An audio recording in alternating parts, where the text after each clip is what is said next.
ഭാവിയിലെ ഡോക്ടർമാരെ വാർത്തെടുക്കുന്നതിനുള്ള പ്രവേശന കവാടമായ നീറ്റ് എക്സാം 2.27 മില്യൺ ഉദ്യോഗാർത്ഥികളാണ് 2026 മെയ് 3 എഴുതിയത്. എത്രയോ കാലമായി ഇതിനുവേണ്ടി രാത്രിയും പകലുമില്ലാതെ തയ്യാറെടുത്ത ഉദ്യോഗാർത്ഥികളെ നിരാശയിലാക്കി നീറ്റ് എക്സാമിൻ്റെ ചോദ്യപേപ്പർ ചോർന്നതായി കണ്ടെത്തുന്നു. ഇത് രാജ്യത്തുടനീളം പ്രതിഷേധങ്ങൾക്കും രാഷ്ട്രീയ വിമർശനങ്ങൾക്കും വഴിവെക്കുന്നു. സുപ്രീം കോടതിയിൽ ഹർജി സമർപ്പിക്കപ്പെടുന്നു. അതിൻ്റെ അടിസ്ഥാനത്തിൽ 2026 മെയ് 12 നീറ്റ് എക്സാം റദ്ദാക്കുകയും പുനഃപരീക്ഷ ജൂൺ 21 നടത്തുകയും ജൂലൈ 16 പുനഃപരീക്ഷയുടെ ഫലങ്ങൾ പബ്ലിഷ് ചെയ്യുകയുമാണ്.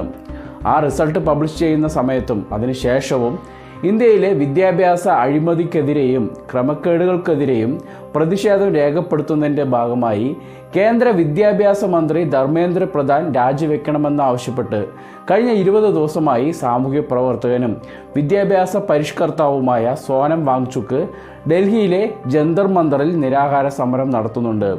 അതിന് സപ്പോർട്ടായി CJP പാർട്ടിയും ഒപ്പമുണ്ട്. ആരാണ് സോനം വാങ്ചുക്ക്? അദ്ദേഹത്തിൻ്റെ ലക്ഷ്യം നിറവേറുമോ? വെൽക്കം ബാക്ക് ടു റിവൻ മലയാളം. നൻപൻ സിനിമയിലെ കൊസഫിക് പസപ്പുകളെ നമുക്കറിയാം. അതേപോലെ തന്നെ ഹിന്ദിയിൽ അമീർ ഖാൻ്റെ 3 ഇഡിയറ്റ്സിലെ ഫുൻസുക് വാങ്ഡുവിനെയും നമുക്കെല്ലാവർക്കും അറിയാമായിരിക്കും.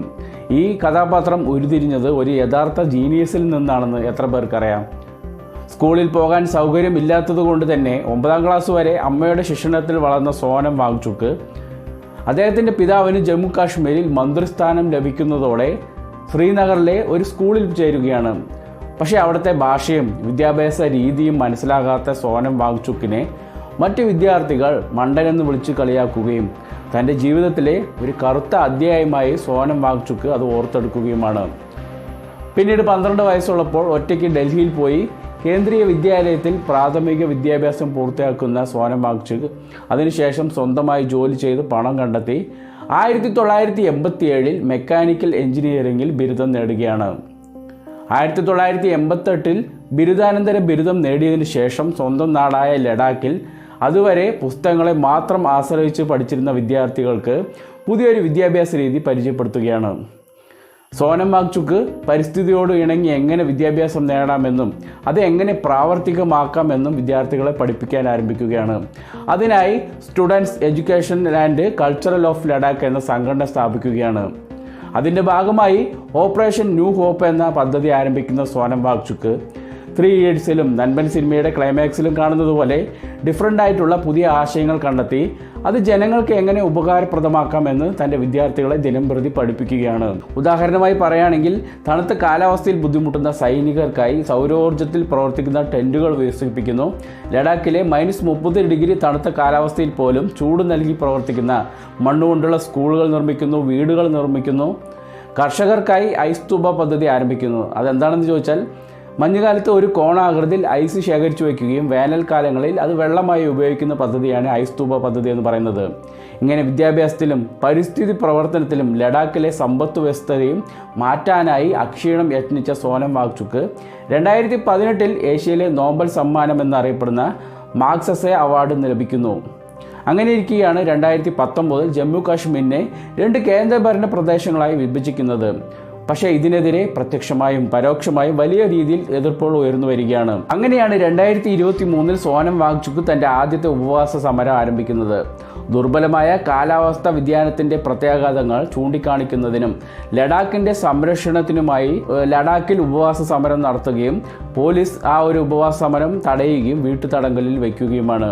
പിന്നീട് 2024 സോനം വാങ്ചുക്ക് വീണ്ടും ലഡാക്കിനെ വ്യാവസായിക ലോബികളിൽ നിന്നും സംരക്ഷിക്കണമെന്നും ലഡാക്കിനെ സംസ്ഥാന പദവി നൽകണമെന്നും ആവശ്യപ്പെട്ട് 21 ദിവസത്തെ നിരാഹാര സമരം ആരംഭിക്കുകയും അത് ഫലം കാണാതെ വന്നപ്പോൾ 2024 സെപ്റ്റംബർ 30 ലഡാക്കിൽ നിന്ന് ഡൽഹിയിലേക്ക് സോനം വാങ്ചുക്കും അനുയായികളും കാൽനട യാത്ര ആരംഭിക്കുകയാണ്.